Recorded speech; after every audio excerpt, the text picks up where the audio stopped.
Bienvenue sur Métal, Maniaques, un balado d'horreur Québec où je, sous-signé Christophe G, m'entretiens avec des métalleux tripeux d'horreur.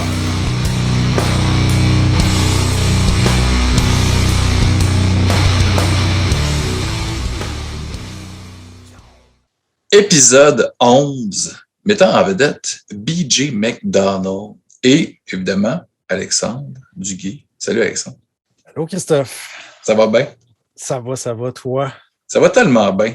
Vraiment, là, pour vrai, parce que, bon, on est ensemble ce soir, on enregistre ça. Juste, une petite parenthèse très rapide. La fabrique de monstres, hein, un des amis de l'émission, Sébastien Croteau, on se rappelle qu'on l'a reçu sur le show il y a quelques mois déjà.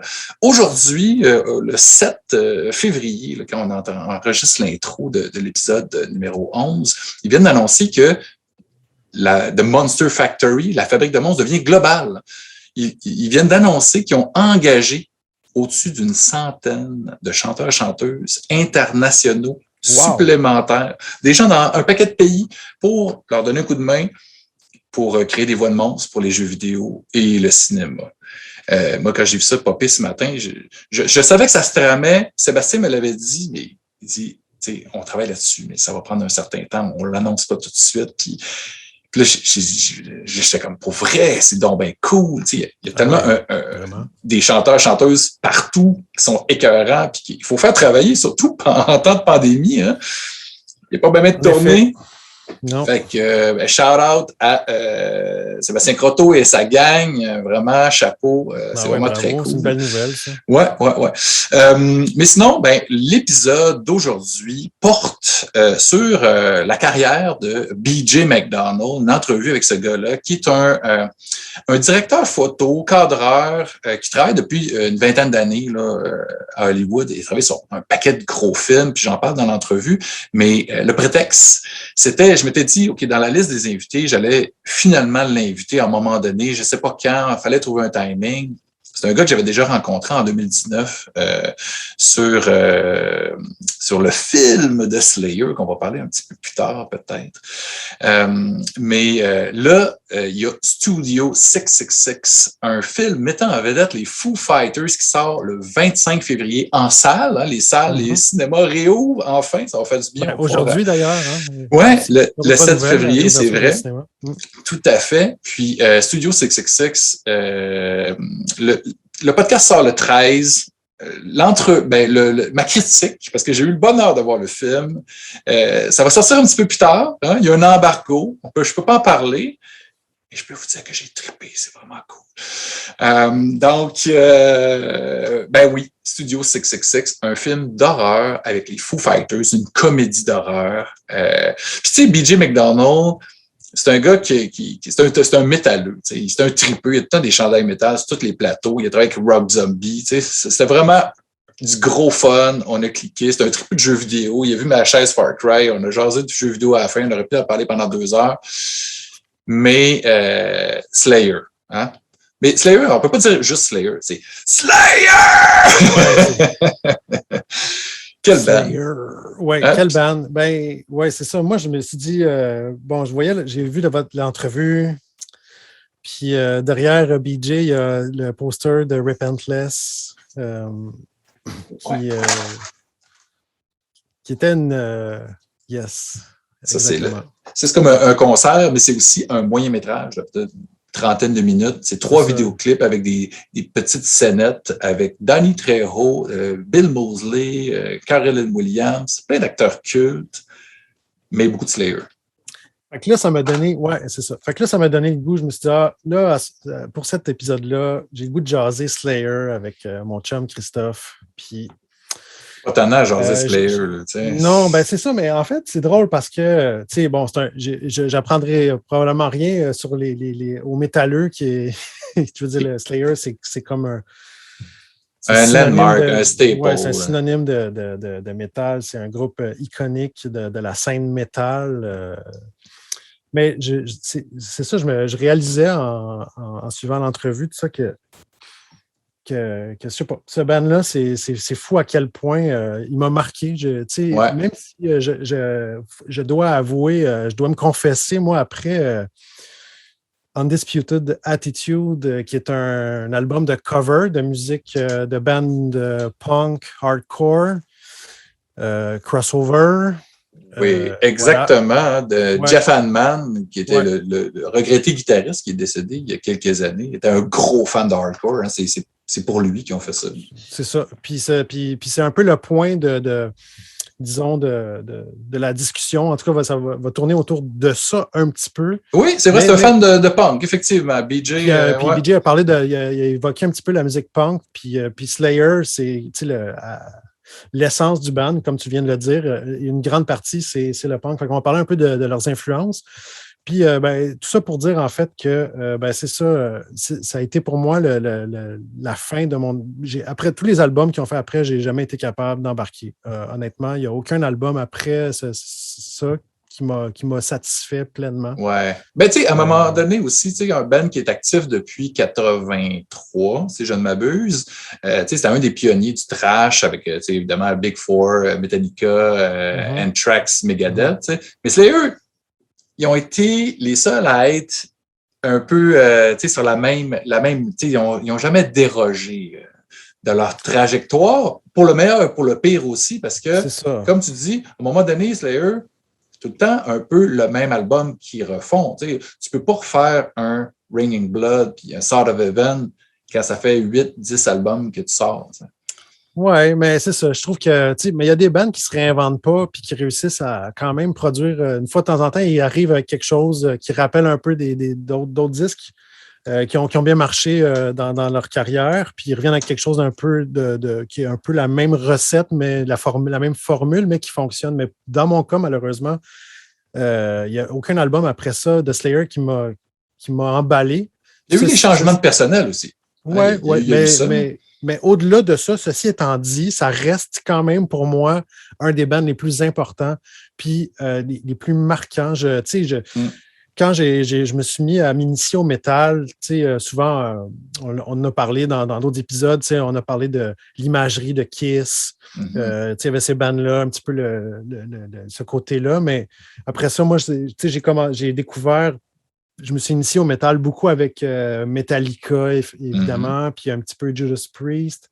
Puis quand Slayer est apparu dans le décor pour moi, c'était... Puis ça reste encore...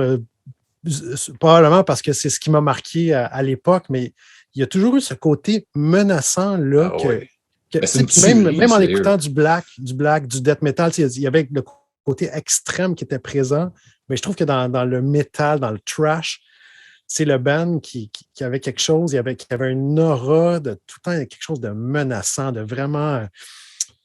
Est-ce que tu les as déjà vus en show? Oui, je les ai vus en show. Le mosh pit, c'était toujours assez violent. Hein? Oui, mais aussi dans la musique, dans les tonalités, dans le son, dans la voix, dans les textes, dans tout ça. Là, il y a toujours quelque chose, pour moi, qui était tout le temps comme plus méchant que toutes les autres bands que j'écoutais à l'époque. Puis comme tu dis, le death, le black, il y a beaucoup de choses qui puisent. Bon, il y a eu beaucoup de bands qui ont été influents, mais Slayer, là, c'était dans les premiers qui faisaient de la musique pour faire peur. Metallica, c'était vite. C'était pas épeurant. Anthrax, pas épeurant partout. Ils sont drôles, les autres. C'est comique, tu sais. Megadeth, bon, OK, là, c'est technique, là. Ça rentre, là. Slayer, là, c'était... Si, là, tu les écoutes pas, là, ils vont te tuer. En tout cas, il y avait quelque chose comme ça, de cette aura-là.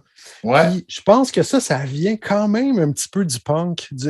Pas le punk des années 90, mais le punk. Le vrai punk. Là. 80, là, quand il y a eu l'apparition du hardcore, puis de tous ces bandes-là. Oui, il y avait quelque chose, il y avait des bandes de Californie, mais il y avait des groupes anglais aussi. Tout ça mis ensemble, tout ce contexte-là. Fait que c'est ça dont je veux parler un petit peu. Puis bon, c'est sûr qu'ils ont dévoilé, souvent ils ont parlé de leurs influences. Puis dans Undisputed Attitude, c'est un album dans lequel ils vont chercher plusieurs de tunes de ces bandes-là. Mais pour moi, fait que là, si tu es prêt avec ça. Je suis prêt, vas-y. Yes, je te sors des vinyles que j'ai qui sont des trucs qui ont influencé ou qui ont marqué Slayer puis qu'on retrouve dans leur son. Alors, premier album, c'est Discharge. Ah ouais, hein? Le D-beat, là. Hear Nothing, See Nothing, Say Nothing. Ça, c'est pas des Anglais, eux? Ouais, c'est un groupe anglais. Puis je te dirais que eux, ils sont à la limite du crossover. On les considère même un petit peu crossover. Donc, c'est plus associé à la scène punk que Métal, évidemment, mais on est dans le crossover pas mal. Tu sais, Napalm Death puis Carcass, là, ils l'ont déjà mentionné que Discharge, c'est ultra influent pour eux aussi. Quand tu entends la voix du chanteur de Discharge, tu comprends que tu peux imaginer que Tom Araya il a comme chanté avec sa bande-là parce qu'il y a quelque chose dans la façon de chanter, même dans le timbre de la voix, dans la livraison, mais dans le timbre qui se rapproche beaucoup de Discharge. Cet album-là est un album excellent, ça rentre au poste. Le groupe existe encore, ou en tout cas, ils ont sorti des albums il n'y a pas si longtemps. Ça n'a pas vraiment évolué comme Slayer, mais c'est toujours efficace, des beats. Ça, c'est un genre de band que je suis aware of, mais je n'ai pas assez écouté dans ma vie. Là. Bon, on n'en retrouve pas, je pense pas il me semble qu'on n'en retrouve pas sur Undisputed Attitude, mais je suis sûr que c'est une de leurs influences. La voix, c'est clairement. Tu as l'impression, tu peux te fermer les yeux et imaginer Tom Araya chanter ça, tu n'auras pas de misère. Autre band, on est toujours dans le crossover, DRI. On a Dirty Rotten Imbeciles, ben oui. Exactement. Donc, on les aime. Groupe, un punk hardcore crossover américain. Il y a d'ailleurs là, j'ai présenté ça, c'est leur premier album, en fait. J'ai jamais vu cette pochette-là. Ah ouais. Non. Puis là, on voit un peu justement l'espèce d'image très punk. négatif, là. Non, mais de photos comme négatif, un peu comme sur Undisputed Attitude, d'ailleurs. Il y a une tune sur cet album-là, Violent Pacification, qui vient de DRI. DRI, bon, je pense que les métalleux ont peut-être suivi un peu, ou en tout cas plusieurs métalleux, je ne serais pas surpris qu'ils apprécient DRI. Ben non, mais c'est un band légendaire. Là. Ils nous ont annulé une couple de shows, AV Montréal, tout ça, au fil des ans, je pense, des démêlés avec la police, des dossiers criminels, mais ils ont finalement réussi à un moment donné à venir à Montréal. Il y a peut-être 4 ans au Foo Fighters. Ça avait brassé quand même. Là. Sérieux, la console de son, là, le mosh pit était tellement puissant qu'elle a reculé.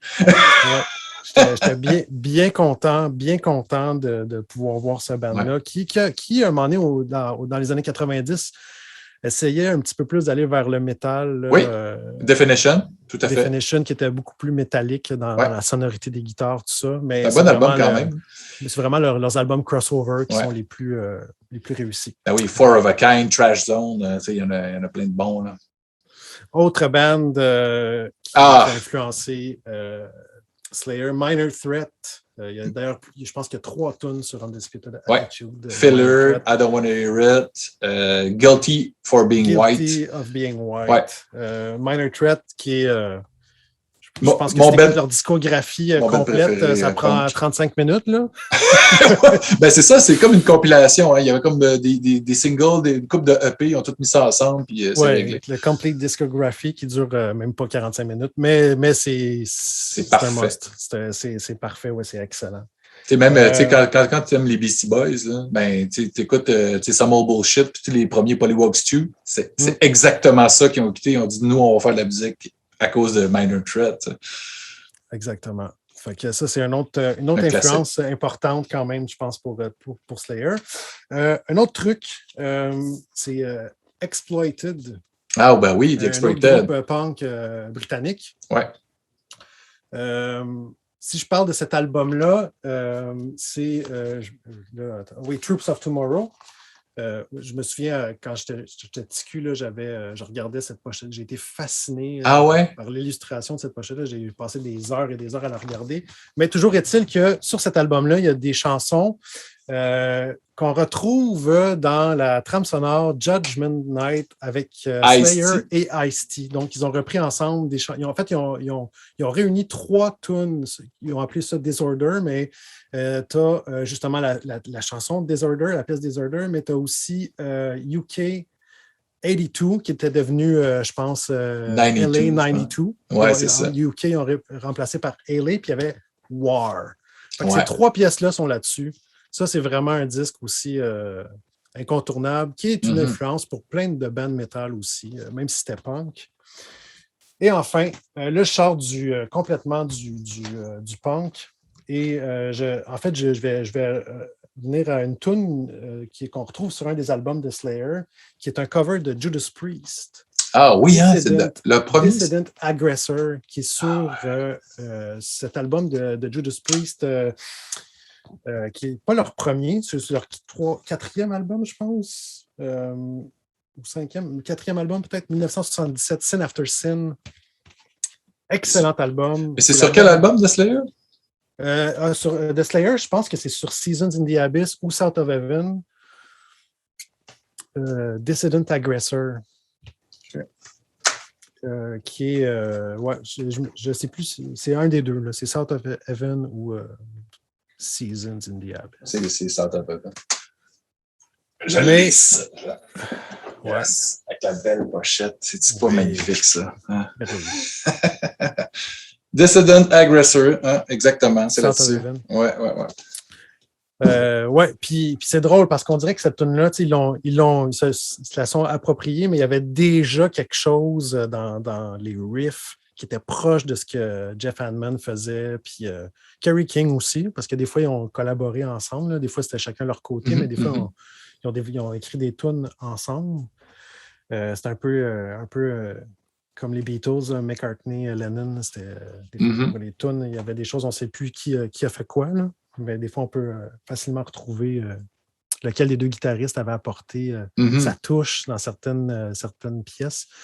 Puis Judas Priest, bien évidemment, c'est un band ultra influent. Puis même l'imagerie, là, les bracelets à stud, le cuir, tout ça, Slayer est habillé pareil comme eux autres au début. Là. C'est vrai. Ben oui, tout à fait. Oui, exactement. Puis c'est drôle parce que cet album-là, Sin After Sin, il y a des tunes vraiment... c'est typiquement des années 70, fait que des fois, il y a comme des genres de ballades là, qui pourraient être qui pourraient provenir d'un band hard rock ou même à la limite rock, là, c'est ça.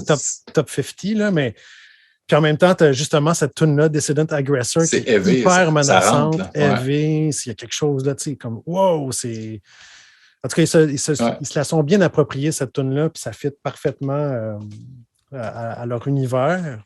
Mais Judas Priest, petite parenthèse, c'est le fun justement de reculer puis de voir hey, c'est ce band-là qui a influencé Slayer, mais Motley Crue aussi. C'est que petite balade, là, ils ont pogné ça chez Judas Priest, Motley Crue, Home Sweet Home, des trucs comme ça. C'était la même imagerie, les deux, mais il y en a un qui avait bien du spray net, puis l'autre qui faisait des sacrifices de vierges sur un altar. Puis en même temps, tu vois, Judas Priest, c'est un band quand même qui a évolué avec une certaine intensité. Il y a des albums qui sont tellement heavy, en évoluant dans le temps. Dans les années 80, il commençait à avoir un son, c'était plus années 80, mais c'était encore un petit peu plus heavy. Puis après ça, ils sont arrivés en années 90 avec Painkiller, qui est vraiment très trash, très heavy, très rapide. Tellement bon, là, ça. Oui, c'est un... Puis Pantera, Pantera était comme vraiment proche, puis ils ont fait une tournée ensemble à ce moment-là, Cobus Ramel, ça devait être capoté. Ah oui, c'est clair, c'est clair. Cool. Oui, c'est ça. Puis, pour terminer sur Slayer, en fait, moi, c'est ça. Comme je te disais tantôt, tous les premiers albums, je les aime tous là, pour différentes raisons. Et là, peut-être qu'on va arriver au même constat, mais j'en doute. Pour moi, pour moi, Slayer, ça reste... j'aime tous les albums, comme j'ai dit, là, jusqu'à... Même... avant Undisputed Attitude, c'était quoi l'album? Juste avant Divine Intervention. Ah, Divine Intervention, en fait. Ça, c'était le premier album avec Paul Bostaph. Oui, c'est ça. Même lui, qui est moins... Qui est il y a des bonnes tunes. Il y a des excellentes tunes. Ditto Head, ça rentre. Là. Ouais, puis même la première tune, quand ça part, c'est... Killing Fields. Ça rentre. Là. C'est écœurant. Mais en tout cas, pour moi, Slayer, ça va rester... Ça sera toujours Show No Mercy. Leur premier album. Show No Mercy. Puis là, je peux montrer nos amis de chez Reaction. Qui ont fait la figurine. Ils ont fait une belle figurine là-dessus. Show No moi, Mercy. Je chéris ma petite copie Banzai. Ah ouais, hein?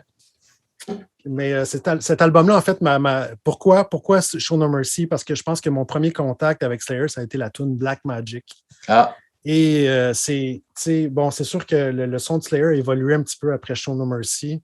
On était encore dans les influences, il y avait un petit côté... Ça sonne sec. Show No Mercy, hein, c'est le son assez mince, hein, quand même.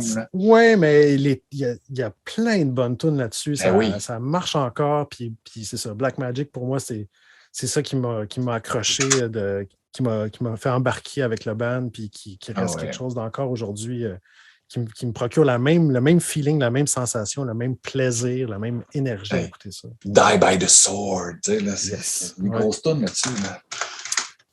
Ben, moi, c'est pas ça mon album préféré. Ben, là, c'est parce que tu as monté ton Banzai. Là.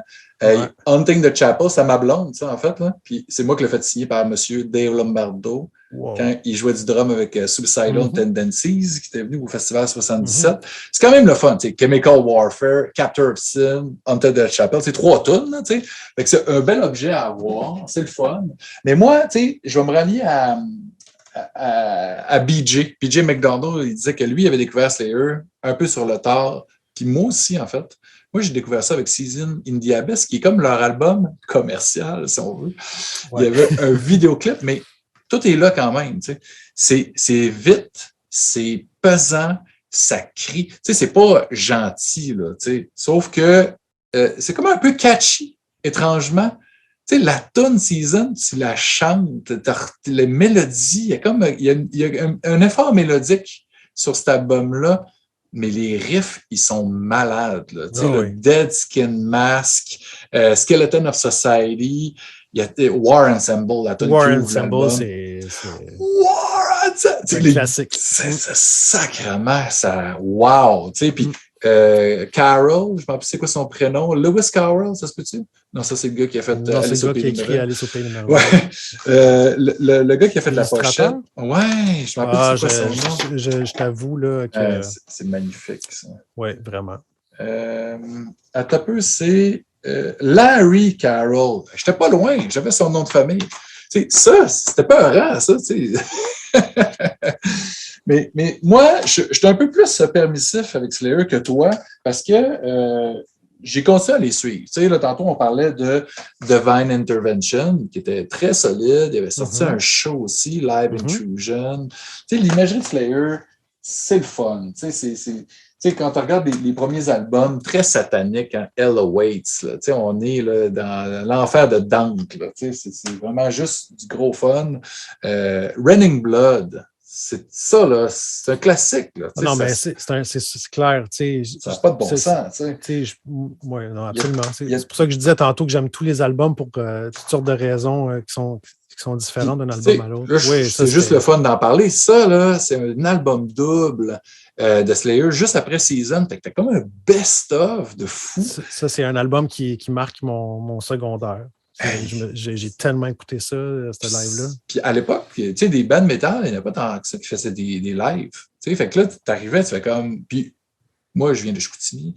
Slayer venait pas à Chicoutimi. Il fallait se déplacer dans la grande ville pour aller le voir en show. Puis tu sais, quand tu n'avais pas l'occasion de prendre un autobus organisé ou quoi que ce soit quand tu étais jeune, ben t'écoutais Decade of Aggression, puis t'avais quand même un certain fun. Un album que on n'a pas vraiment besoin de réécouter. Diabolisme Musical, c'est quand ils ont comme un peu essayé de faire du new metal avec des petites touches industrielles. C'est le seul album qui diverge un peu de la trajectoire. C'est vrai. C'est pas tout mauvais. Il y a quand même des trucs intéressants. Non. Ça, c'est sorti. Hein, God, ça sort le 11 septembre 2001. Tu peux pas avoir quelque chose de plus paradoxal, de plus prédestiné, c'est tellement étrange. Puis, tu sais, quand ça a tombé, hein, toute la nouvelle et les tours, puis Slayer, tu sais, tout le monde était comme, pour vrai, Slayer, ça a sorti ce jour-là, ça a juste pas de bon sens. On dirait qu'il annonçait ça, tu sais. Carol était de retour avec Christ Illusion. Ils ont essayé de revenir avec ça, puis le son aussi. Ça marchait quand même bien. Moi, j'ai pas détesté. Après ça, il y a cet album-là,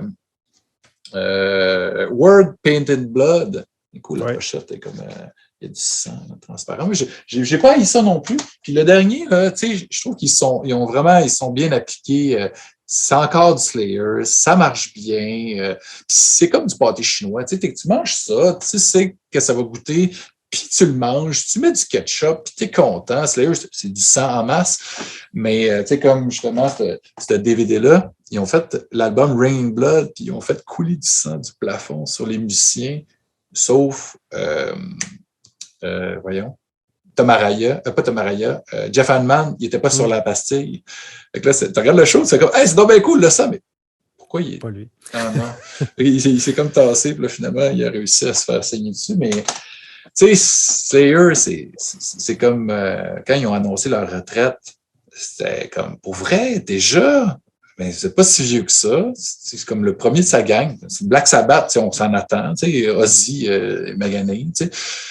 Mais Slayer, mais Kerry King, il veut pas, là, il veut revenir. Puis, en tout cas, les rumeurs disent que c'est lui, c'est son ancienne gang de Slayer. Puis, possiblement Phil Anselmo. Mais c'est des rumeurs. On verra qu'est-ce qui. Bon, rendu là, ça devrait être, selon moi, un autre projet. Mais tu sais. Non, ça s'appellera pas Slayer. Là. C'est ça. Ben, ça peut pas. Mais tu sais, quand je dis que moi, après, j'ai arrêté, c'est pas que je trouve qu'il y a des bonnes tunes. Je peux pas dire que c'est mauvais, mais je suis pas capable. J'ai essayé, là. J'ai essayé plusieurs fois d'écouter les albums en me disant, OK, je me distancie de tout ce que j'aime, de tout ce que. Puis mais ça marche pas. J'y arrive pas. J'ai essayé plusieurs fois. C'est pas grave. C'est pas grave. Non, je sais que c'est pas grave. Mais c'est dans le sens où. Je ne sais pas pourquoi, mais ça n'a jamais fait le même effet. On dirait qu'il n'y a rien qui fait comme wow! Oui, il y a des tunes que je suis OK, cool, c'est du bon Slayer, mais. Mais tu sais, Dave Lombardo aussi, tu sais, les 4 membres originaux, tu sais, avec Dave Lombardo qui était là justement jusqu'à Seasons, ben,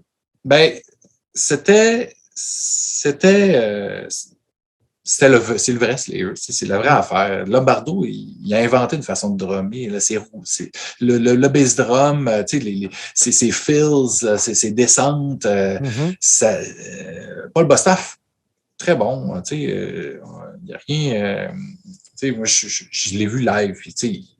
Ça fonctionne super bien sur l'album aussi, sur tous les albums. Il est très bon. Mais Lombardo, en tout cas, on a pu l'avoir dans Fantomas, dans différents projets, puis c'est bien correct aussi. Mais ouais, Slayer, là, moi, je m'ennuie là, de gueuler Slayer dans un show, là, puis de voir un gros mosh pit de débile. Moi, je n'ai pas vu la tournée d'adieu, mais le dernier show que j'avais vu, c'était au Heavy Montreal. Ouais. Quand il y avait Metallica aussi. Là. Ouais, c'était solide, ça. Ouais, ça, là, c'était vraiment un show. Pour moi, c'était excellent, c'était parfait. Ouais. Ben, Slayer Forever. Hein, le band n'existe plus, on a les albums, il n'y a pas de problème. Puis pour vrai, tapez-vous ça. Si vous n'avez jamais tapé ça, mesdames et messieurs, The Repentless Killogy, c'est du bonbon pour les fans de Slayer parce que t'as comme un petit film d'horreur d'une demi-heure avec plein de caméos de stars du genre, plein de gens que vous connaissez. Puis vous avez un show de Slayer en plus de cette dernière tournée-là. C'est vraiment plaisant. Puis aussi, allez au cinéma, allez voir Studio 666. C'est pas Slayer, mais il y a Dave Grohl qui est une figure très sympathique. Une figure très importante. Ouais. Très importante de la musique underground et commerciale maintenant avec les Foo Fighters. C'est sûr que les Foo Fighters, c'est pas très métal, mais Dave Grohl, ils avaient sorti l'album Probot il y a quelques années avec plein de chanteurs de tous les bands métal des années 90. Là. Underground, principalement. Il n'y a pas les Anthrax, il n'y a pas les Metallica puis les Megadeth, mais tu as du Celtic Frost, tu as du Sepultura, tu as Snake de Voivode. Mais c'est Away aussi, de Voivode qui fait la pochette. Ouais, c'est ça. Puis Dave Grohl, il a joué le rôle de Satan aussi dans The Pick of Destiny. C'est vrai. C'est lui qui était déguisé. C'est vrai. Puis, fait que tu sais, on l'aime, Dave Grohl. Même si les Foo Fighters, ils ont beaucoup trop de balades, puis ils bûchent pas assez. Il y a une tonne dans le film, je vais vous le dire, là, dans le film, Studio 666, il y a une tonne spéciale très sombre dans le film. Puis elle n'est pas sur aucun album des Foo Fighters. Elle est instrumentale, c'est comme tu dis, satanique. Là. J'ai hâte de voir comment ça va sortir, ça. Si ça va sortir, comment, après le film. Moi, je veux la posséder. Posséder est un mot très juste dans ce cas-ci. J'ai vraiment hâte de voir ce film-là. Vous allez vous amuser. Alex, tu vas triper. Comédie d'horreur. Je ne peux pas en parler, vraiment. Allez lire. Tu iras lire. En tout cas, je vais t'envoyer le lien, évidemment. Mais vous, à la maison, mesdames, messieurs, allez lire ma critique quand ça va sortir. Puis ruez-vous au cinéma. De toute façon, ça fait longtemps que vous n'êtes pas allé au cinéma. Vous avez besoin de ça. L'humour fonctionne, puis le gore aussi. Fait que là, il faut que j'arrête, là, sinon ils vont sûrement m'envoyer des mises en demeure. Mais tu sais, en même temps, j'en parle en positif, là, fait que tu sais, je pense pas, là, mais sur ça, merci Alex, toujours un plaisir de jaser de Métal et de Slayer. Puis, je vous laisse avec mon entrevue avec BJ McDonnell.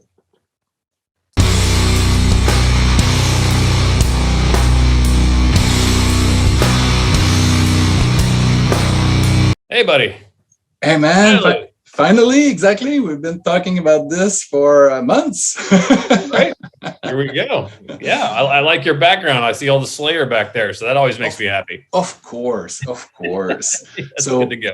BJ McDonnell, we actually never met, but we spoke on the phone 3 years ago almost. It was in October 2019. And that was for that really cool DVD. There it is. The Repentless Killogy. And thanks for being here tonight with me to talk about my favorite topics, metal, let's horror. Do it. Perfect.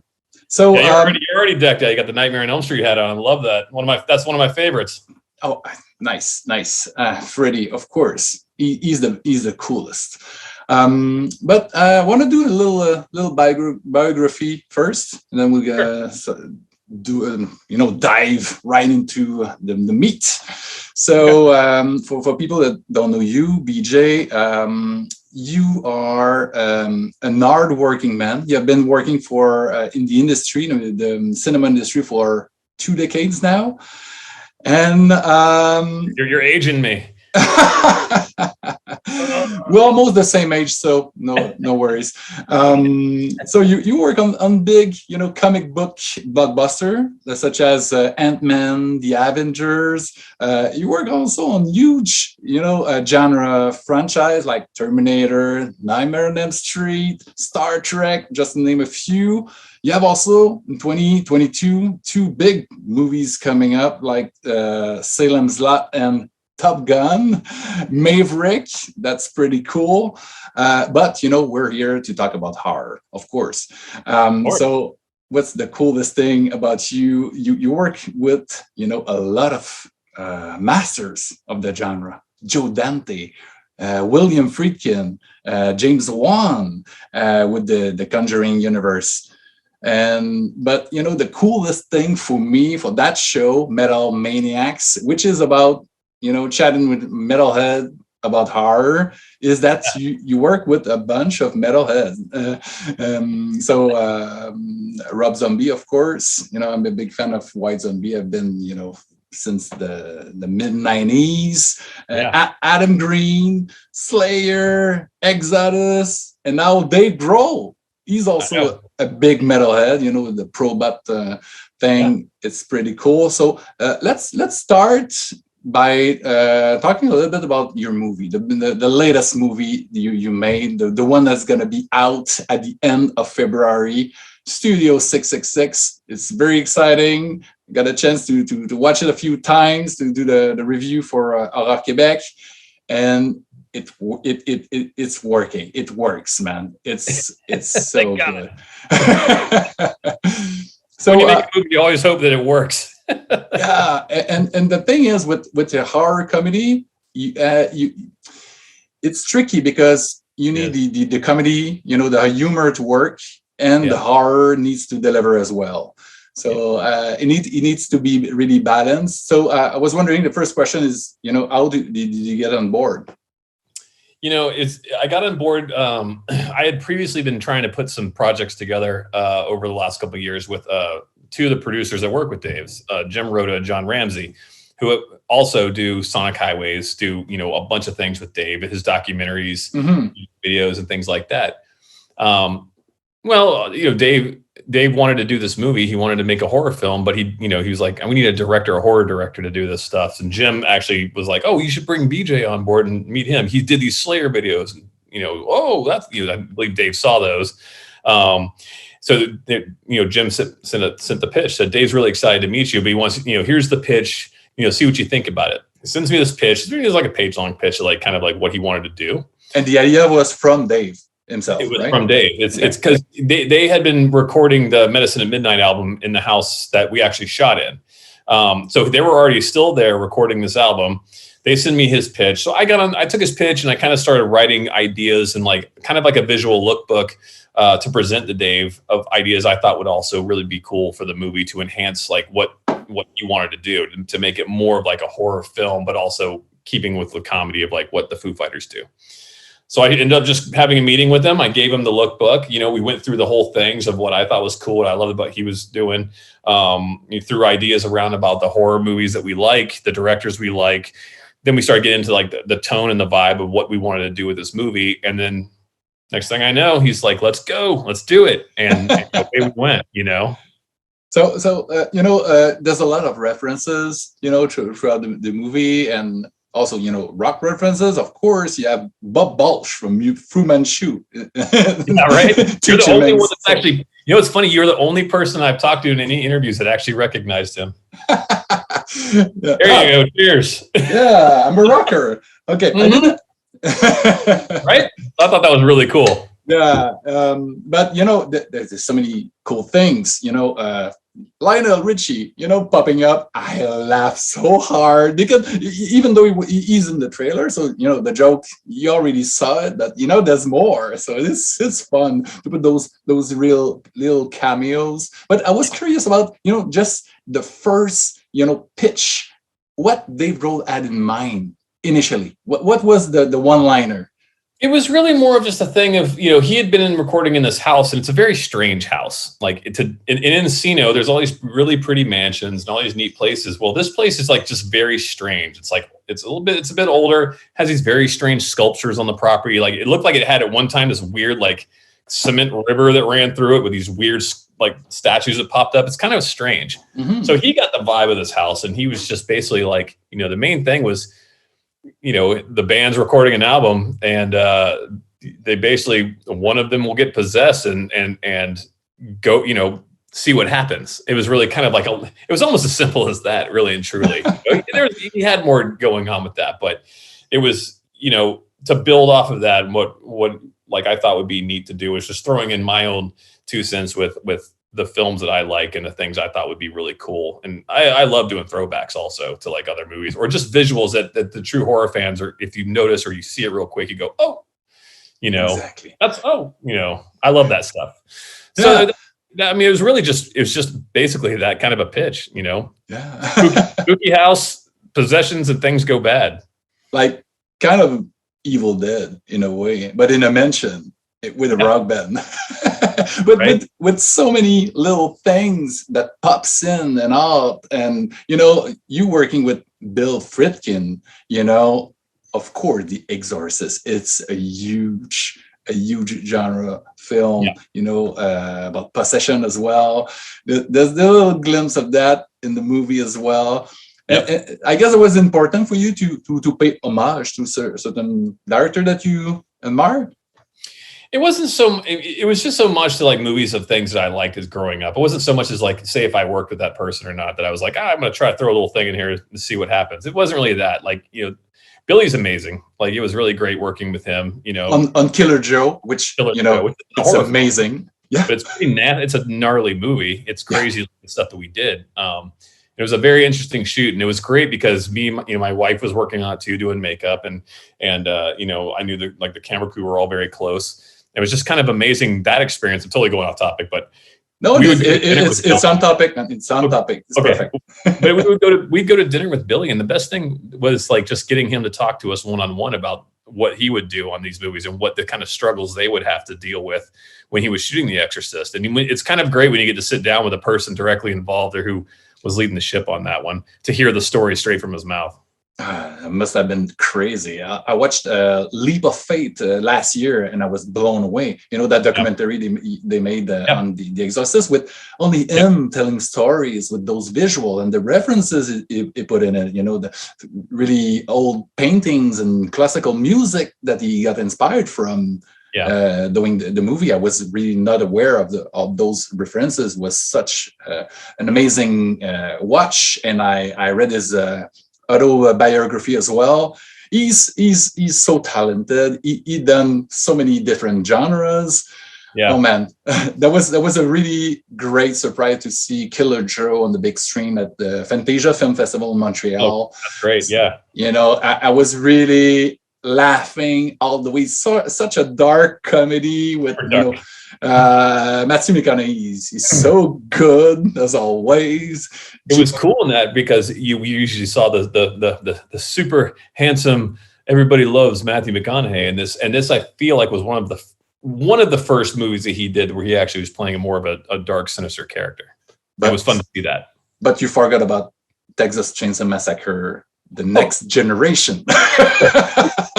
Yes, that one. I'm talking about all the movies right in that world around when we did that. But yeah, you're right. I did forget about that, actually. And I think he and Renee Zellweger, which also starred in that fourth Texas Chainsaw Massacre, they almost tried. I think they tried to bury the movie a little bit because they were trying to, they were getting famous at the time, just after the shoot, and but it's a fun movie. I'm a big fan of that franchise. Can't wait to watch the ninth movie that's coming out on Netflix. I'm always curious to see what the people, a new perspective on a franchise 5 decades old now. So let's go back in time a little bit. When you were a little kid, what are the movies that fascinated you, scared you? When you were way too young. And that's funny you say way too young, is because I always say it's like my mom and dad didn't really gauge the films that me and my sister would ever watch. Like they were kind of just let us go free. It's like HBO was like the big thing, and like it had that whole intro where you flew over the city and the stars and all that. But they would play movies, and I started getting to this. I one of the biggest like things that I was so inspired by was Escape from New York, like in like, which kind of introduced me to the John Carpenter world, and then the down to The Thing, Halloween, those kind of films really kind of opened up my horror interest. And that's it was a mixture of that stuff and also the Spielberg movies that like, and that's going off totally off horror, but like you watch Raiders of the Lost Ark and it's I mean, there's some scary moments in that stuff, Yeah, exactly. The face melting at the end and the Temple of Doom. Temple of Doom is crazy. It's a horror movie,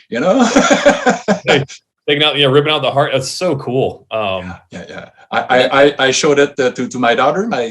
She's 8 now, but last year, and that was almost borderline a little bit too, but that was fun.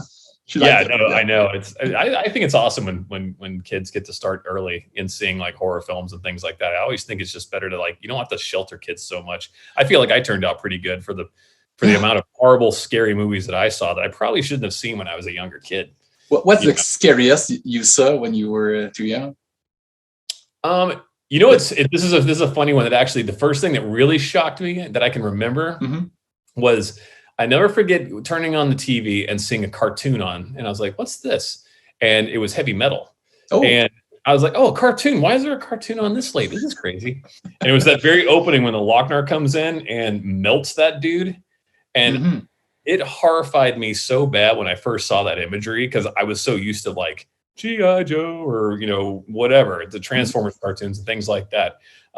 And then I see this cartoon show up and just instantly this green ball of light melts this, like, I think it was a girl's dad in the beginning of it or something like that. So, yeah. But it was so shocking to me.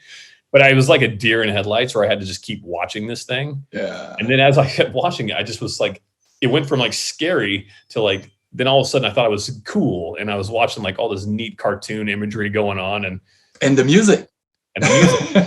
Right? Exactly. And So, were you a metalhead early on? early on, I was more of a metalhead. Yeah, like I loved watching Headbangers Ball. Me and my buddies were always giving each other cassette tapes and records of like certain bands that were out. And like back in that Headbangers Ball was like the Adam Curry, was the host, and he would show like these just old like a mixture of like the heavy metal and the hair bands before the hair bands really kind of took over that whole thing. So it was I started off that way, then I kind of transitioned into punk rock and kind of left a little bit of the heavy metal world behind. Okay, the punk rock of the NoFX and the Face to Face and those pop punk of the 90s.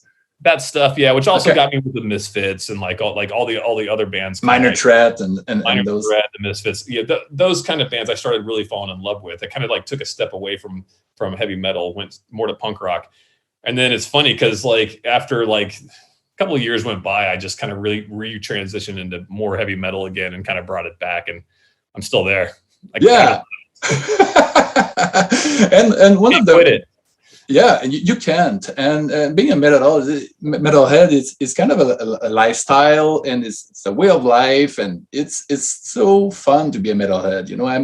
I've been craving to see live shows, for a while now because there's not much going on, but I watch a few concerts, DVDs, and for now, but I got to chat with metalheads now through my computer about horror movies. So yeah, right. Super cool. So it's not the same when you see these shows. Like it's great to have it, and you can always go and relive it and watch shows, even down to the things where like during the pandemic, where bands were actually putting on a show where they were like on a stage, but there's no crowd and they're still going for it.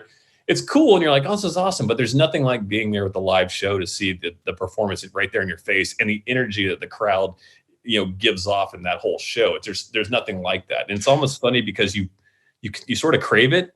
During the pandemic, I started realizing just how much I missed going to see live music and how much I do go see live music. Exactly, same thing here. And it's those things, because I was going to shows like twice a month or so with my friends that are still metalheads, concerts goer and all. And I was taking everything for granted, like everybody else. And now, man, I could pay really, really a lot of money to see a big show with a lot of people without masks, with having beers before, beers after, and all. But yes, let's go back on. Cinderella, though, don't know what you got till it's gone. Exactly. One of the first, I would say, horror movies that you did with metalheads was with Rob Zombie. The Devil Rejects. You work on that, and then you went on to work on a lot of movies with Rob Zombie, which is an icon, of both worlds. So what was the first time? Can you tell me the first time you met Rob Zombie? How was it like? Well, I first met Rob on Devil's Rejects, but I was kind of transitioned already from being a grip to camera operator at that point. I was making the jump. So I wasn't like, I wasn't the camera operator on Rejects, but I was there the whole time with Rob and all of them. And it's funny because I started talking to Rob, and we would always chat about things, and we'd talk a little bit of horror stuff every now and then. And after that was done, I remember the DP called me and said, "Hey, look, Rob wants to get it another operator on there." And I was he goes, I know that you were operating during Rejects, but why don't you come in and talk to Rob, and let's see if he'll actually like bring you on board. So it was funny because they were already like doing like, casting, and they were kind of like getting the wardrobe stuff together. And I met Rob over in, I forgot where it was. It was over in Hollywood somewhere. Sat down, and Rob's like, dude, he goes, come on, for sure. We're doing this. Yeah. You want the job? Let's go. I was like, all right, cool. Easy. And I think it was just more of a thing where he knew that I was more like the music stuff, the horror stuff. I think Rob likes to surround himself with people that get it, instead of just someone that can, pan tilt a camera. If you truly love the kind of genres you're doing, the movies you're doing, there's more of a heart that goes into the project of what's happening there. It's not just, oh, that guy's going there, I got to pan the camera. It's like you come in really giving a shit about what you're doing, the thing you're making. And for me, it was like, Halloween's iconic. That movie's amazing. And coming in with Rob to do that movie, it was neat to be in there and be shooting the scenes that I thought that we were kind of replicating it, that were in the Carpenter's version. It's like the kid in me was going, oh my God, I'm actually redoing this. I'm shooting this. This is so neat. It's such a great feeling. And then there's also a bit of creativity that goes around with it, because Rob, with his movies, and I've said it a bunch, is there's a certain way you shoot movies, right? You kind of have to follow a pattern to make sure that the eye lines mix, or they sync up, so things aren't weird. Like someone's looking this way, and all of a sudden you cut, and they're looking the other person's looking the same way. It just doesn't look like they're looking at each other. Yeah, technical stuff. Yeah, technical stuff of making sure there's a line you have to stay on. You don't want to cross it unless there's ways to cross it, but there's a procedure. Yeah, when you block and the marks where people stand and stuff. Exactly. But I learned with working with him was how to actually break those. That it doesn't always need to be a certain way, as long as you establish a room, or you kind of just let the audience see where you are. You kind of always know where you are. And so it got to be more of a thing where it wasn't so cut dry. We're going to do a master shot, medium, close up. It got to what looks cool. Oh, that's an awesome spot over there. Well, it's kind of cross the line. Yeah, but if it looks cool, let's shoot it. It's going to be great. And so it's a weird thing where you break the mold of your everyday habits, and you get to be more artistic. And I really took that kind of experience with working with Rob, and I've kind of used it in my own, knowing that you can do that. And I thought it's a great way to approach things. Because formulas, they're there, but you're from punk rock, and you have to break those rules. So break the establishment, man. Yeah. Did Jill be offer with us? And it's cool that you're saying that Rob Zombies, he gives his collaborators some room for them to express themselves, to tell the ideas and all, because when you don't know the guy, I picture Rob Zombie to be some kind of, I don't know, control freak, because he was always involved in every aspect of his band, the music videos and the covers of the albums and the music and the lyrics and the image. So I was guessing that, through a shoot, he was everywhere, micromanaging people and stuff. Yeah, not so much. I think it's once he trusts you and you go out looking for cool things and ideas, and you bring it back to Rob and say, what do you think about this? I mean, the thing is, he'll tell you, nah, I don't know about this. Or, yeah, that's awesome. Let's do it. That's the cool thing with him, is you can collaborate with Rob. What deep down, what it all boils down to is that he's a visual artist, exactly. When it comes down to all the stuff, even with the music videos, the guy just knows what he wants. And I always tell people there's no better film school than to be any crew member on a set. If you for me, I always came out to LA to direct, but I love the path that I got to take, because not only I got to learn set etiquette as a grip. As a camera operator, I got to, really learn the visual side of things, but I also got to work hand in hand with the directors and the actors and the directors of photography, which I've actually got to take the good and the bad things that I've learned from different people. And, it's just, you can't get that kind of, you can't get that education just being in a film school somewhere. So you have to be in the field, in the trenches. And there's no better school than to just get in there. And so that's where I take a lot of my skills as a director off of things I've learned from other directors. And, just because I'm there with them and I watch what works and what doesn't work, and it just makes you a better, creatively, you can figure out how you're going to do something. Yeah. And it's I don't want to toot your horn again, but, Studio 666, it's so good. It's fun, from the first minute till the end, and you want more. You even have John freaking Carpenter to do the score, not a score, but the theme. The theme, with his band, with his godson and son, which I, like you, because we chat earlier, got the pleasure to see live in concerts once, it is almost tear jerking when that happened.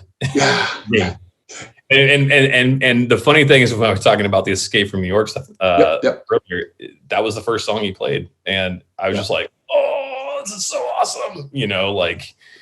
it just kind of like with this whole thing with Studio 666, with him writing the theme, everything kind of came full circle for me. You know, it's like you can't ask for more of a childhood dream kind of deal to get than that. And I've said it a billion times. It's like, if this was the last thing I did, I'm fine. That's it. My life is complete. And look, I want to do a lot more, but I'm just saying, like, that was so cool for me, that moment. Oh man, awesome. Let's talk about Adam Green. Adam Green, he's a metalhead as well, right? I think so, because he did Holliston, Dee Snider was in it, and that guy Dave Brocky from Gwar, he was in it. So I figured Adam Green was a metalhead as well. So you got to work with Adam Green, but you didn't chat about metal that much. A little bit. That's two different views of metal that he and I have. Like, it's not the same. Like, I think I go more into a darker metal than anything else. I don't think he goes into that world. Like, you know, the Twisted Sisters are great and I love it. Yeah, but it's hard, right? I love Stay Hungry. You know, it's like it's great. But I'm more of a Slayer dude. Yep, I'm more of like Exodus, Anthrax, those kind of bands. Those are the ones that I more gravitate to. And I think it's more like, I always felt like he had more of a softer feel for that. You know, Gwar, I think, how can you not love Gwar no matter what kind of a metalhead you are? You know, exactly. It's funny. There's a story is like, we did the Comic-Con with Hatchet 3, and me and my wife were actually at the party for Hatchet 3, like they threw down there in San Diego. And me and her were sitting there talking to this guy. We're talking. Finally, I started going, I know this guy's voice, you know. And then the more we talk, and I started realizing, oh my God, it's actually Odorous. So he was there, and we're just sitting at the bar talking because he wasn't in makeup, you know. And at that time, I had never really seen, you know, Dave Brocky out of makeup, and it was just funny because you start hearing him talk, and you go, you know, wait a minute, this sounds familiar. Sound really familiar. And then we realized it was him. We were like, yeah, Dave Brocky. So it's cool. Yeah, definitely. Those Hatchet movies, you know, I remember watching the first one at Fantasia, which is a big, you know, international genre film festival in Montreal. It's been going on for 25 years now. And the first Hatchet, man, that was so fun to see Kane Hodder again slashing away with, you know, hilarious gore gags. So how was it like to work on that you know, franchise? When we first started that, it was so low budget. Looks like it, but you know, it was cool. Like, because we actually were out there making a horror film, you know, and it was fun. We were all running around. We were out in the woods out here in like Santa Clarita at Sable Ranch. We weren't even in a swamp. We were in the mountains, you know, basically. We just threw moss in the trees, and it kind of made it look like a swamp. Looks awesome. You know, and for me, I thought it was neat because Robert Englund came in, and I, you know, as a Nightmare on Elm Street fan, I was really excited about that. You know, it was funny because I already knew Kane Hodder because I had met Kane from Devil's Rejects, because he was the stunt coordinator. Oh, yeah. And so it's funny because like none of that really fazed me as like, oh, that's Kane. Like, I was like, no, that's just Kane, the stunt guy. You know, just like that's kind of how I looked at Kane. I was more excited about Robert Englund, like when he showed up, and I was like, that's super cool, you know. He's a legend. And, yeah, so it was, and to be honest, it was a brutal shoot. Like having to, like from where I lived to where we had to go was always like this crazy drive in. So it was exhausting, you know, and I'd drive home covered in blood like all the time. Like if I got pulled over by a cop, it'd probably been jail city for me until I could prove it was just, you know, Kiddo syrup. Yeah, Kiddo syrup, and you know, yeah, look, it washes right off. Yeah. And you got to direct your first movie of that franchise, the third one. So what did you learn on that set that you weren't aware of? You know, because I'm always focused on composition of camera angles and what's going to happen and how to execute that stuff. I think there's a lot of things I learned from that movie, good and bad. I'll focus on the good. I always, the one greatest thing I think I learned from that for directing point of view was I really needed to let go of the control of how the camera was. and that's a really hard thing for me to do because that was my world at that point. Mm-hmm. I needed to give the actors more of the attention to get the performances I needed. And I learned early on during that that was one thing I had to really focus on more of, was just not doing that. Cause I was doing my own Steadicam in Hatchet 3, honestly, it's easier because you're used to do that all the time. And the budget was the lowest of them all, in that one. It was really low. And so I couldn't afford anybody to do Steadicam. You know what I mean? And honestly, I had so many friends come help me out with that. My wife, my buddy Eric, who's the DP on the Slayer videos. My buddy Brian Sowell, who was camera operator.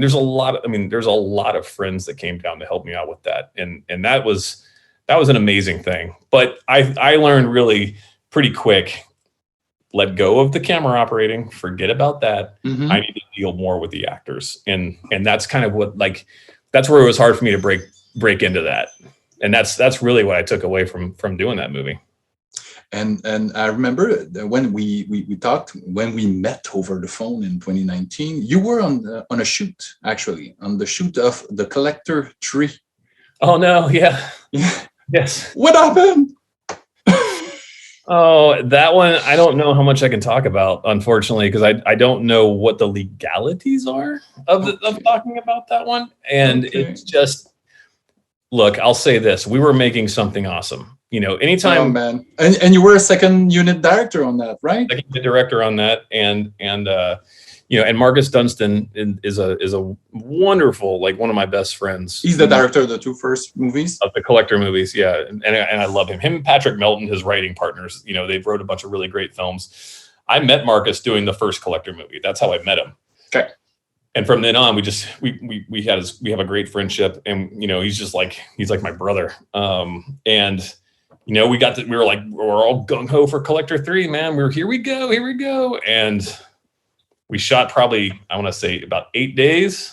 Oh yeah. And then without, all of a sudden we get this thing saying, "Hey, you guys got it. Hey, we're going to shut down for a little bit, guys. We'll don't worry, we're coming back." And then we get an email being like, "And when do you want your flight home?" When you get that email, you go, "That's bad." Oh, and shit.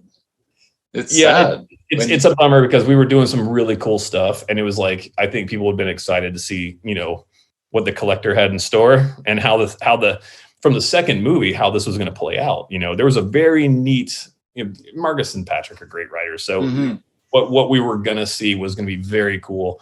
And I don't know what's going to happen with it. I hope for Marcus and Patrick and everybody involved, I hope we all get to come back and do something, but it's just one of those things that can happen, and you don't ever want that to happen to your film. Of course, there's so many people that work really hard, prior to that shoot, to put this thing on the rails, and then it just vanished.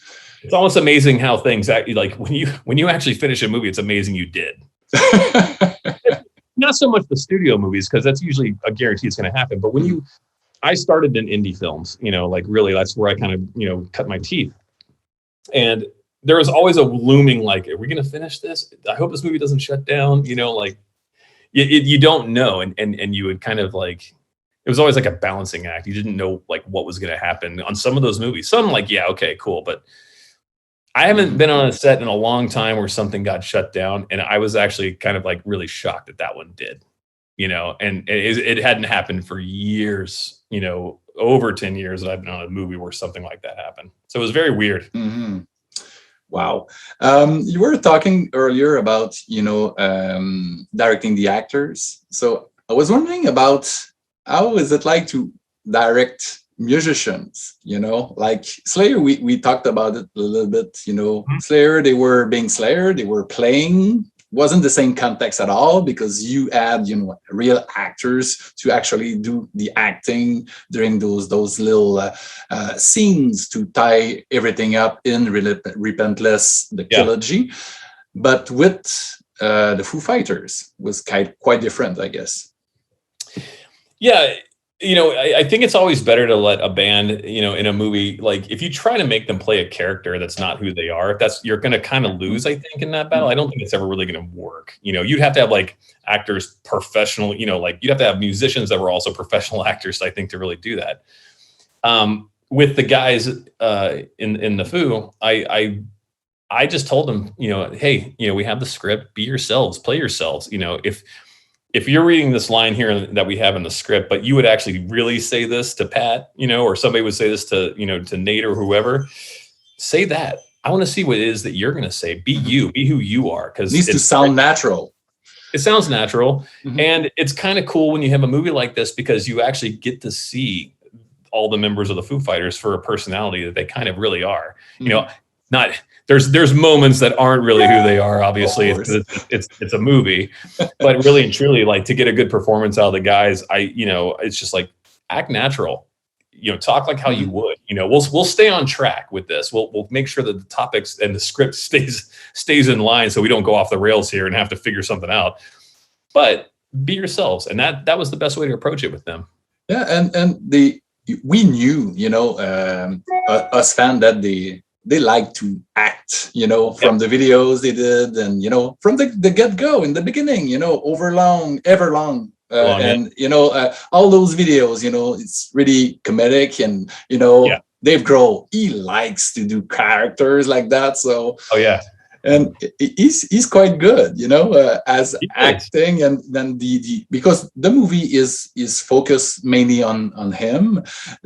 All the other ones are the supporting characters, and it's a lot of fun, man, to see him evolve into that weird character of his. And I don't want to give too much away, because it's fun to keep some surprises, but can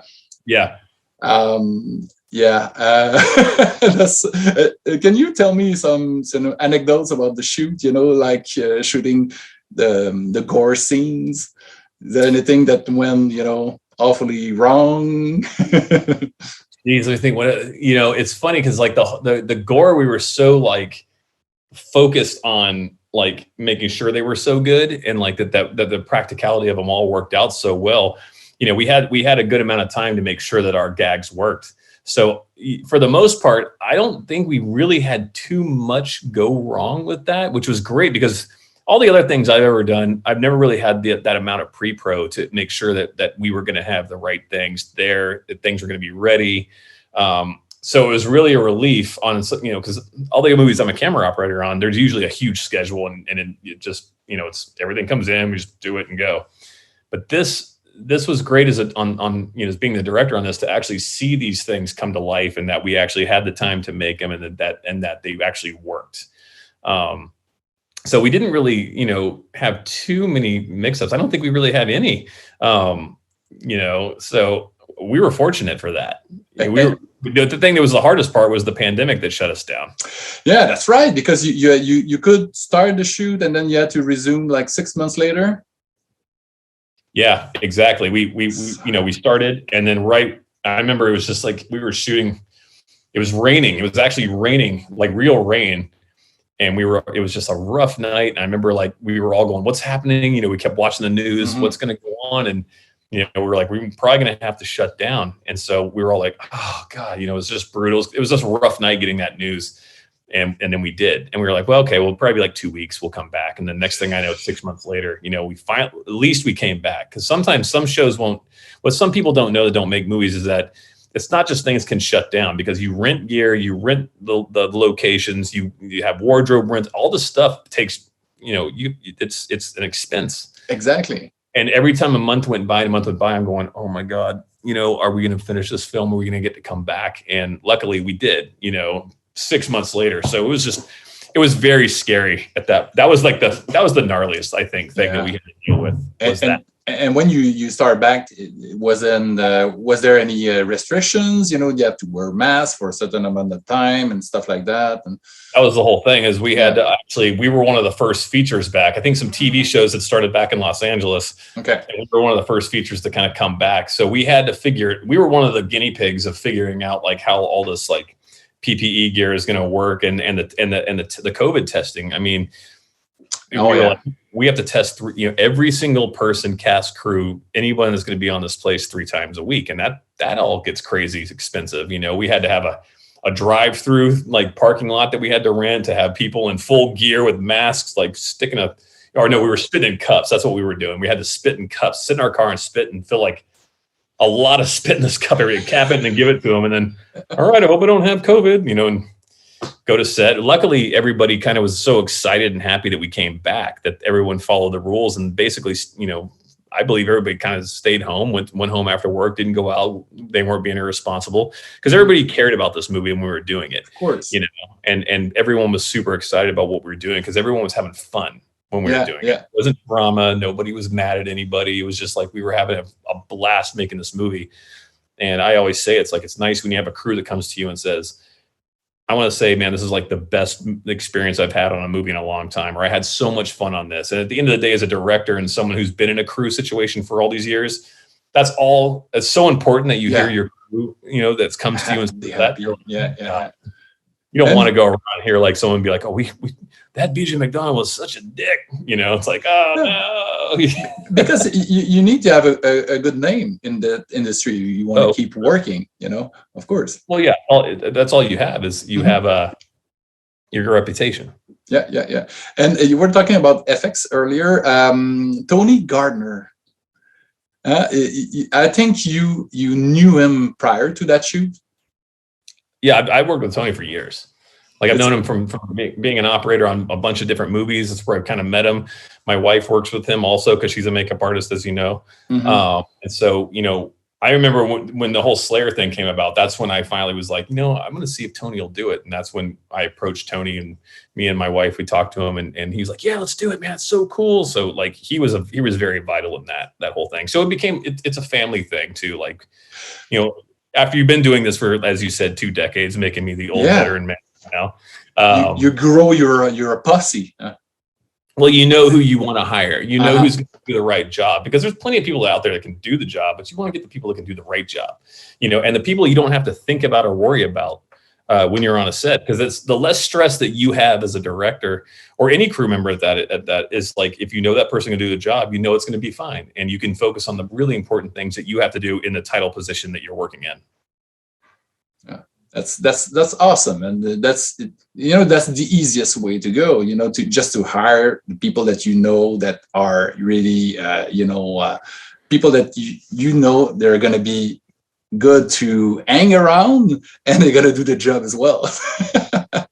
Yeah, right. I lost you a little bit there. I think my connection's getting unstable. Just so you know, what did you just say? What was that you just said? No, I was telling that it's so cool that you got to hire your friends, because they're gonna be fun to talk, to hang with on set, and then they're gonna do the job as well. So it just makes it all. Yeah, exactly. So what's on your table right now? So what do you have? What's next for you? Because you have that movie. That's the big thing. It's coming up. It's going to be in theaters. It's exciting. But I'm sure you have other projects up your sleeve.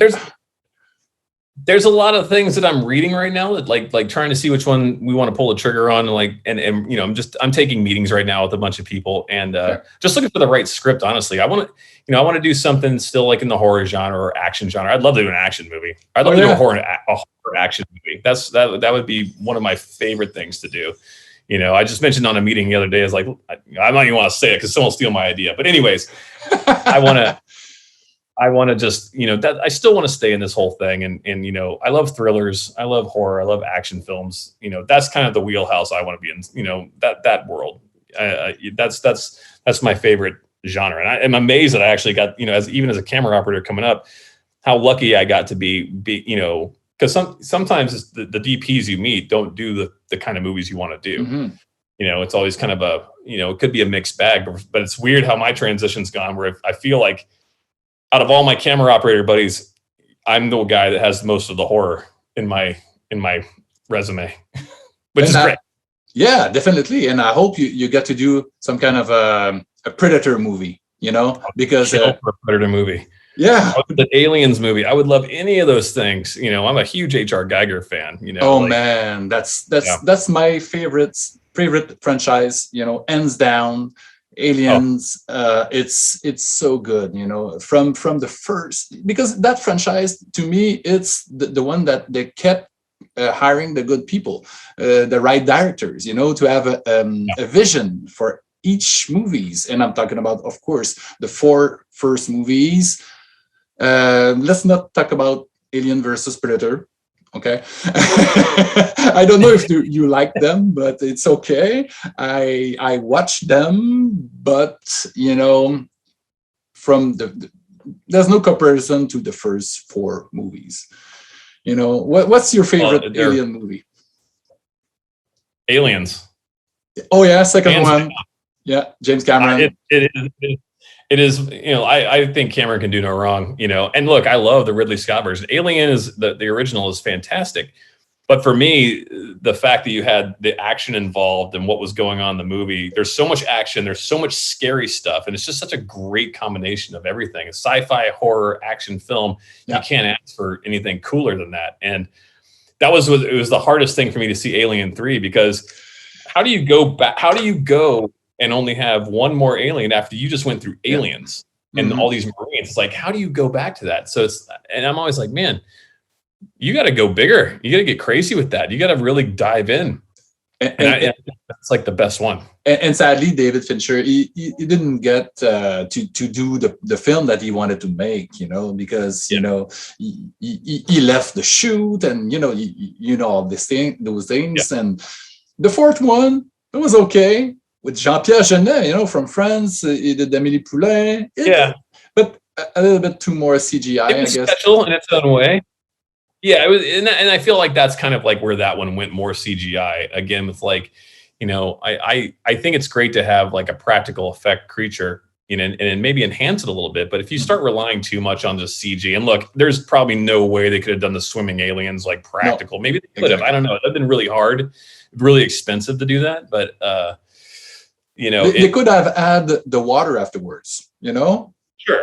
Yeah, maybe. Totally. And it's like you look at Cameron when he did the whole thing when they're when they're all inside the tunnels and stuff, and even when the way he would just get the camera angles to make it look like the aliens were moving all weird, when there's just literally some people like kind of they set a camera a certain direction where it looks like they're like they look like they're upside down and on top of each other and doing stuff. It's just like it's camera trickery that really was successful. Magic. And it's practical. It's it's practical. They built models. How cool is that?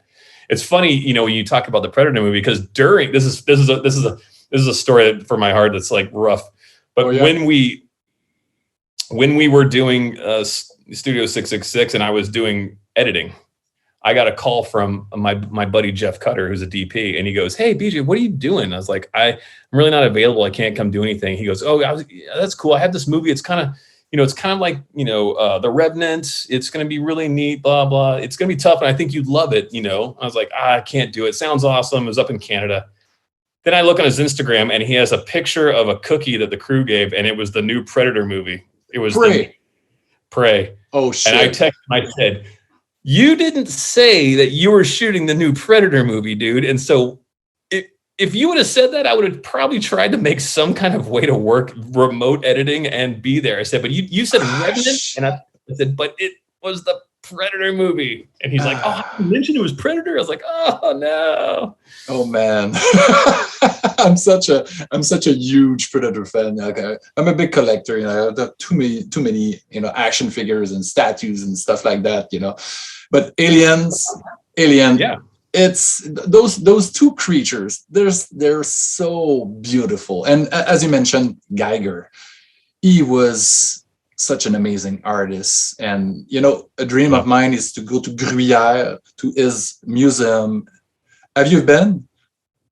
Me and my wife went to Switzerland specifically to go to Gruyère, to the Giger Museum and the Giger Bar. Wow. And I'm not kidding. We sat down, and I had like all their drinks have certain names of like the aliens or like artwork or whatever. And they had a face sucker shot, and it just looks like blood, and like it kind of looks disgusting. And I remember we got there, and I looked at my wife, and I got all misty and started like pretty much getting like, I can't believe we're here finally, because you're sitting in this bar that it looks like you're in a hive. Those chairs and you sit in these big chairs, the Harkonnen chairs, whatever they're called, and then the whole bar is like that way. And then if you go right out the door, Right across is a 3-story Geiger museum with all his artwork. It's like right next to each other. And so it was like the most amazing experience. So yeah, we kind of made a special trip to go there, and just because Amazing. you had to. So I recommend it. You should definitely go, because it's like the coolest place. It's in the middle of nowhere. Yeah, it's a little town, right? It's in a castle. Like, you drive into Gruyere and you see this castle on this hill, and you book a room up there and you stay there. And like 8 o'clock at night, the whole place shuts down. Like, they give you like a skeleton key to get into your hotel. It's like the weirdest thing.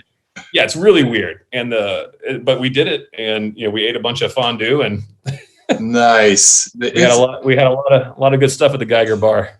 I need to go there, because also there's a metalhead running the bar and the museum. Yeah. His name is Tom G. Warrior from Celtic Frost, and I actually got to do an interview with him a few years ago in person, and he was quite a nice guy.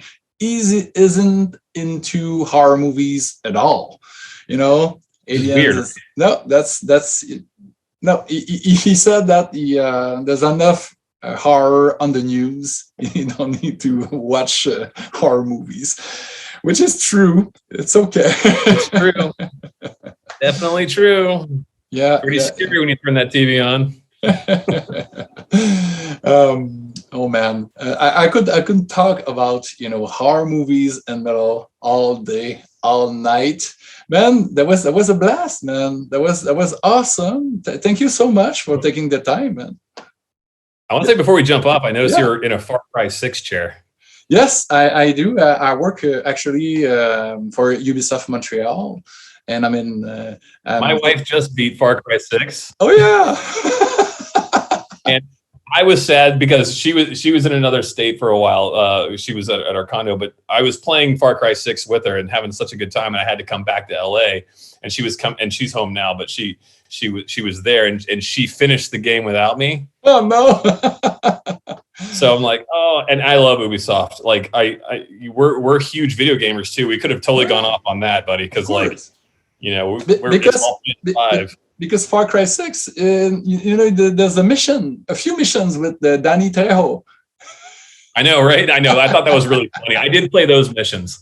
I did do that while he was making tacos and trying to hold everybody off, and like, it was so hilarious. So it was like so much fun just seeing that. It was great. But like, that's also a big world of ours. Like, we're huge gamers. My wife has gone crazy with video games. She's really good. And that's cool. That's cool. It's a fun hobby to have, to be able to, just go into a universe and just to be completely immersed into that big world. People work like 3-4 years on those games. It's huge. You can just walk around or drive a mini bike, and there's so much to do in those games. It's amazing. And to be on, like, good to go back to like movies and things like that, I gotta say, some of the storylines that these video games have nowadays are so much more rewarding than I think some movies that come out, because and I think it's just because there's so much gameplay. You spend like $60 or $100, whatever it is, on a disc for a game, but it is hours, with not weeks, if not months, of playing a video game, and it really pays off if you play the storylines. There's these great stories.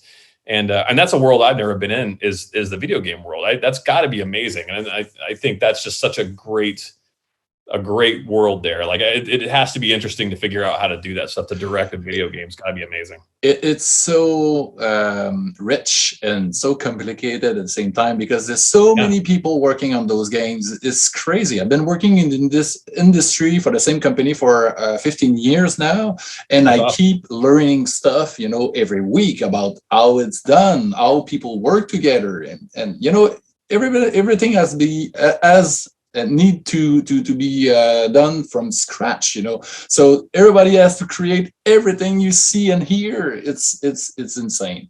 That's crazy. Like, these open worlds that people make, like, I can't even wrap my head around how you can keep going on and on. Like, how do you even do that? How does is it somebody sitting there and putting a bush right here and a rock right there, and then they put a little hidden shack right here, and it's just like, it's mind-boggling, because you go, how long does it take, like, to make this game? I'm excited about what's the space game that's going to come out on Xbox. There's Starfleet. there's another Dead Space coming up in a few years. I think this is going to remake that right in Montreal. I was a big fan of the first few. Have you played the Dead Space? I haven't played Dead Space. Is that awesome? It's kind of a mix between Resident Evil and The Thing from Carpenter. Oh well, now I have to go play that. That's I got to play that game. That's got to be amazing. There's so many creatures, really gnarly, and you have to dismember them. That's the whole plot of the. Yeah, you're an engineer. You have those weapons, and you have to fix the ship while dismembering things. Yeah, that's amazing. That's pretty cool. I'm still playing Assassin's Creed. Yeah, that's pretty fun. I'm Valhalla right now because they just keep dropping new things. I'm like, oh my god! Just when I thought I was done. I loved Odyssey, and Black Flag is still like, to me, that's like, that game is so rad. Yeah, and it's a fun thing just to wrap this all around. That John Carpenter, we're a big fan of his, of course. There's so many games that borrowed and been polite stuff from his movies. Metal Gear Solid. The guy his name is Snake. He got an eye patch on. I know, right? They never asked John Carpenter. Dead Space, all those, Silent Hill, everything, it's based on Carpenter. He's a genius. He's the master. Pretty awesome. And it's pretty cool that you got to work with him a bit. Oh, it was like, and I say it was the childhood dream come true of having that. That's just something that everything came full circle. Very, very lucky and very proud. And the thing is, because I would have taken a few more movies out of him, but nobody wants to give him money to do, and I don't think he wants to do more movies anymore. He's not a rock star, and it's pretty cool as well. And he's a big gamer. Man. He's a rock star, and he's a huge gamer. Yeah, he loves playing games. Yeah, so it's kind of great. It's great because we're all kind of like, I think we all have kind of the same mentalities. I'm not a rock star, but maybe one day. Man, it was great talking to you, BJ, tonight. You too. Take care, and hopefully we're gonna chat again in